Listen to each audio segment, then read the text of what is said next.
espaço exterior e os seus recursos foram considerados na Lei de 1967 da ONU. E é sobre direito espacial que eu tenho a honra de conversar com o juiz Alexandre Dietrich Burr, ele que também é professor muito renomado da área.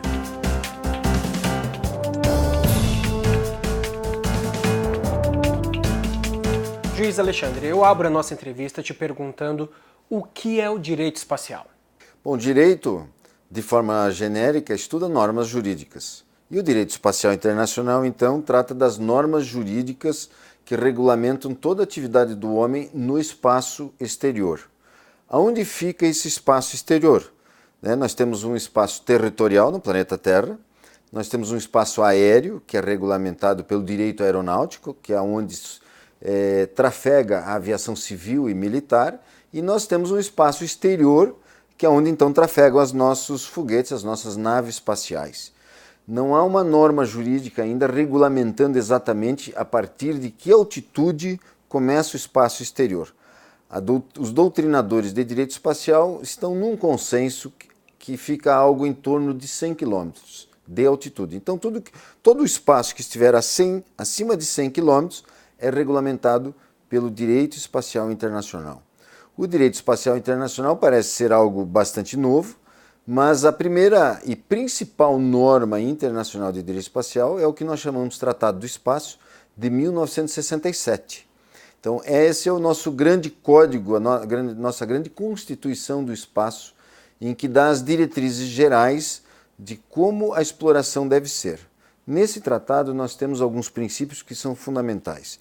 Então, um primeiro princípio seria o princípio que nós chamamos o princípio do bem comum.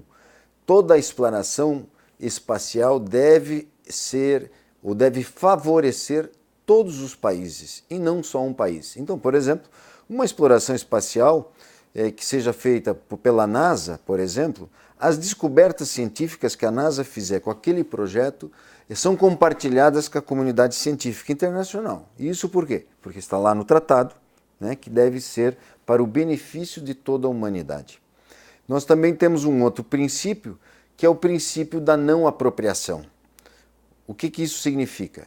Nenhum objeto celeste ou nenhum planeta pode ser objeto de apropriação ou propriedade de qualquer país. Então é em virtude desta norma, deste princípio que está no Tratado do Espaço, que, por exemplo, ninguém ainda loteou a Lua.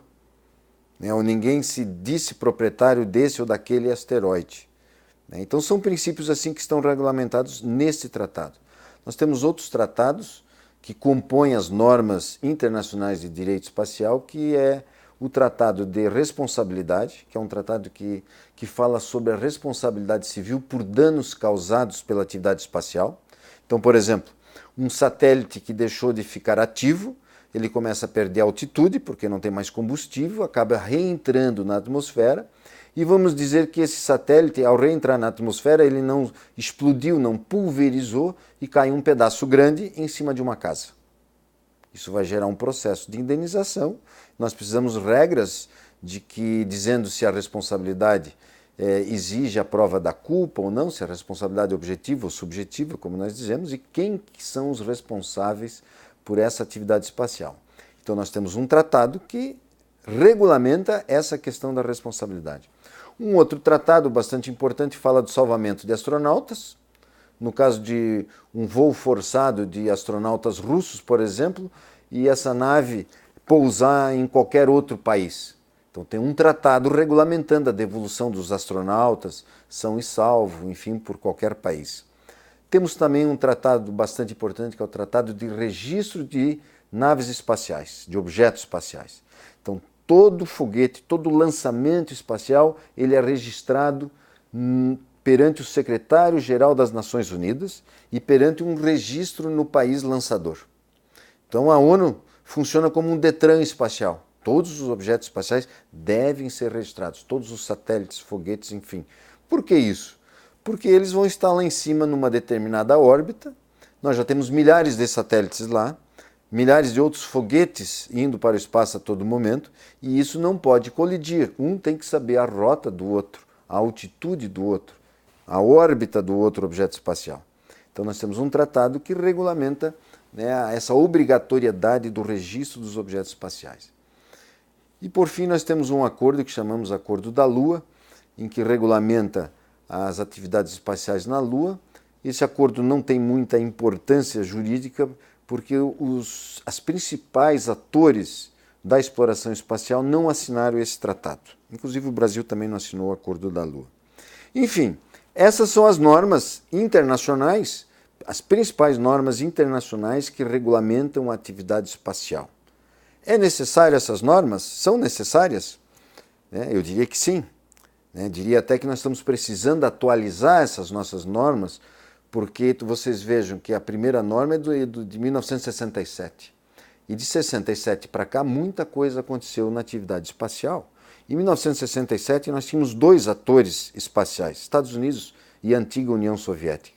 Hoje nós temos dezenas de países lançando seus satélites, microsatélites, enfim, tendo atividade espacial.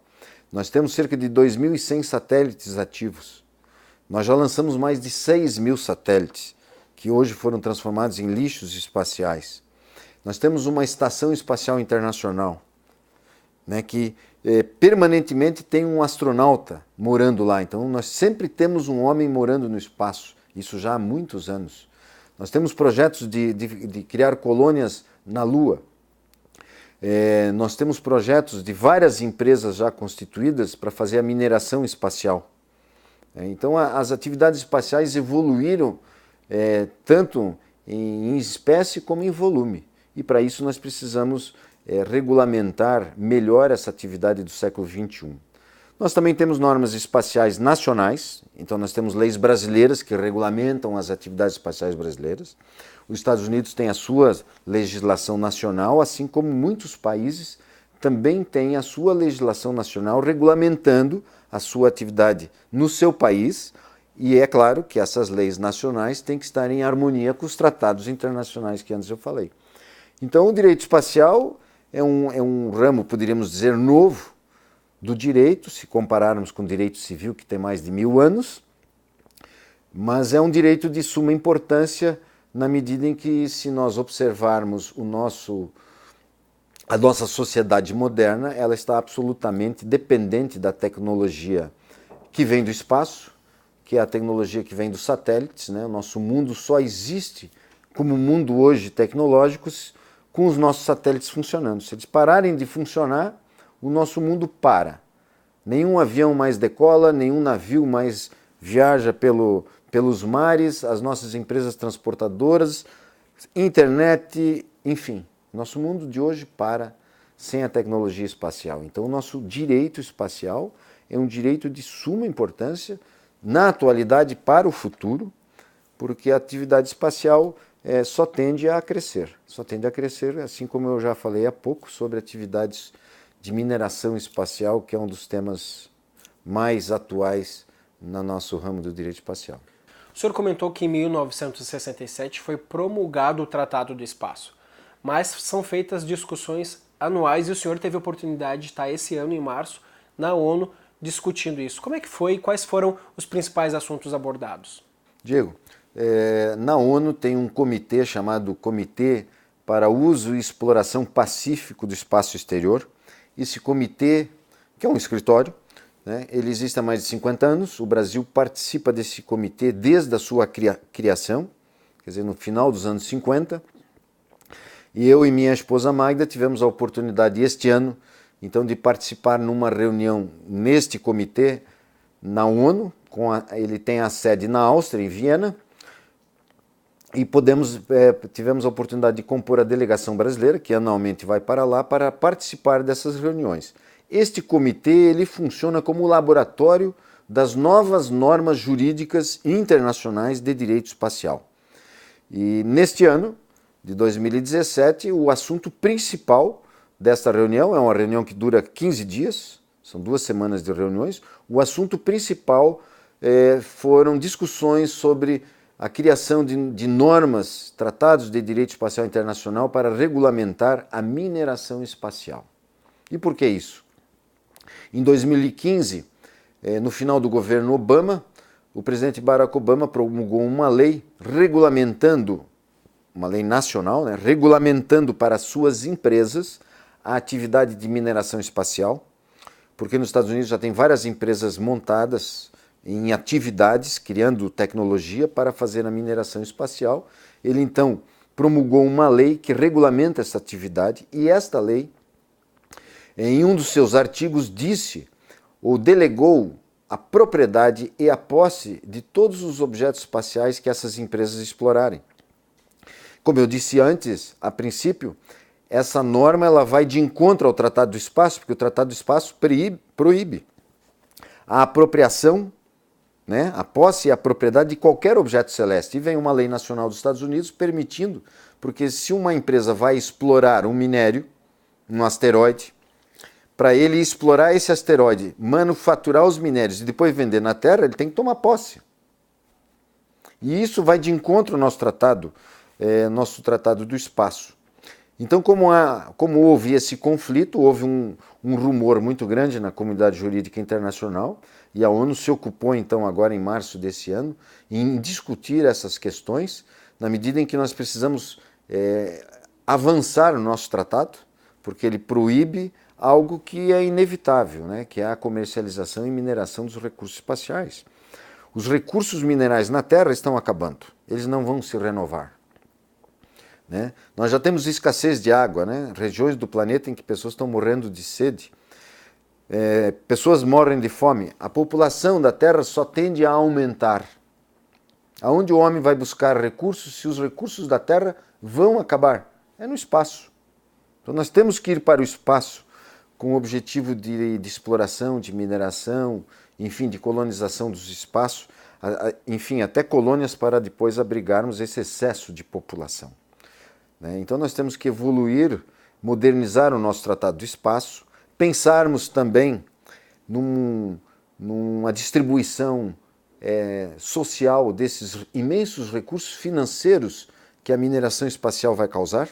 Vejam que tem asteroides que têm toneladas de ouro, toneladas de platina, toneladas de urânio, toneladas de muitos minerais que são raríssimos no planeta. Ou seja, a atividade de mineração espacial nos próximos 50, 100 anos vai enriquecer essas empresas privadas tão grande que a distância entre ricos e pobres vai aumentar muito. Nós vamos ter corporações privadas que vão ser mais ricas que determinados países. Então é urgente que nós na ONU consigamos criar normas, né, que regulamentem essa atividade e que também se preocupem em dar um destino social para parte desses recursos que essa atividade vai angariar, né? Para que essa atividade apenas não enriqueça mais e mais pessoas que já são ricas, né? Essas empresas que eu citei há pouco que já estão se preparando para essa mineração espacial, são empresas norte-americanas e poucas em alguns outros países. Os sócios dessas empresas são os grandes bilionários do nosso planeta. Então são as pessoas que têm muitos recursos e que estão vendo e pesquisando quais serão as atividades que vão gerar mais riqueza nos próximos 50, 100, 200 anos. Atividade espacial. E esse pessoal está investindo. Né? Mas só para ficar mais ricos? Ou vamos aproveitar os recursos dessa imensa atividade também para acabar de uma vez com todas com a pobreza no planeta, com a fome no planeta? É uma oportunidade. É uma oportunidade se o direito avançar, acompanhar e regulamentar essa nova atividade. Juiz, muito obrigado pela entrevista. Infelizmente o nosso tempo é curto, mas eu não posso encerrar o nosso papo sem fugir um pouquinho do assunto e saber agora, de um lado mais pessoal, o que o senhor acha que pode existir fora da Terra, no espaço, que pode chocar ou salvar a humanidade? Olha, com um universo tão imenso e que cada vez os nossos cientistas descobrem que ele é cada vez maior, e além disso que ele está em evolução, em expansão, nós imaginarmos que tenha vida inteligente só neste minúsculo planeta Terra, né, que poderíamos comparar a um grão de areia numa grande praia, né, seria um ego muito grande da humanidade, né, um ego muito grande da humanidade. Nossos telescópios já descobriram vários planetas em sistemas solares com meio ambientes parecidos com o da Terra. Nós já sabemos que tem água em Marte, tem água na Lua, né? Tem água numa lua de Saturno. Então, onde a água é possível haver, né, seres vivos, vida. Em que forma? Não sei. Mas vida inteligente, que eu acho que é a tua pergunta, eu realmente acredito que há uma grande probabilidade pela imensidão do universo. Se nós olharmos e prestarmos atenção, não no que diz, né, o Alexandre, como escritor, como professor, pesquisador, mas se nós, por exemplo, olharmos no YouTube um discurso do ex-presidente Ronald Reagan na abertura da Assembleia Geral das Nações Unidas, ele fez um discurso, e isso está no YouTube, em que ele levanta a possibilidade de existir civilização extraterrestre inteligente e hostil ao planeta Terra. Ele faz a seguinte pergunta para os delegados lá, dizendo: será que nós não seríamos mais unidos aqui na ONU se soubéssemos que lá no céu houvessem civilizações inteligentes hostis à humanidade? Pô, se um presidente da República, né, da maior potência internacional, diz um negócio desse na ONU, eu acho que a gente tem que prestar atenção. Né? Jimmy Carter, também um ex-presidente norte-americano, ele atesta que viu um UFO. Né? O astronauta Edgar Mitchell, que foi o 6º homem da Lua, também levanta essa possibilidade. Né? O cientista Stephen Hopkins, aquele da cadeira de rodas, né? Ele disse no History Channel, há uns anos atrás, isso está citado no meu livro, e ele pensa, né, sobre essa possibilidade de existirem civilizações extraterrestres, e ele diz que ele imagina que seriam como gafanhotos viajando pelas galáxias e consumindo os recursos da humanidade, e que certamente para nós, né, não seria muito bom a vinda desses seres, né, que seria mais ou menos semelhante a quando Colombo chegou nas Américas para os índios, só que desta vez nós seríamos os índios. Então, se pessoas desse nível, eu poderia aqui te citar tantos outros, falando nessas possibilidades, eu vejo que é uma possibilidade que você não pode ignorar. Não sou testemunha da existência do fenômeno UFO, mas sou um pesquisador, citei vários casos para ti agora, e como pesquisador a minha posição é exatamente essa, é uma possibilidade que a humanidade não pode ignorar. O programa Justiça Legal dessa semana fica por aqui com essa excelente entrevista. Você gostou, né? Então fica aí o convite para você acompanhar o nosso programa na semana que vem. Até lá!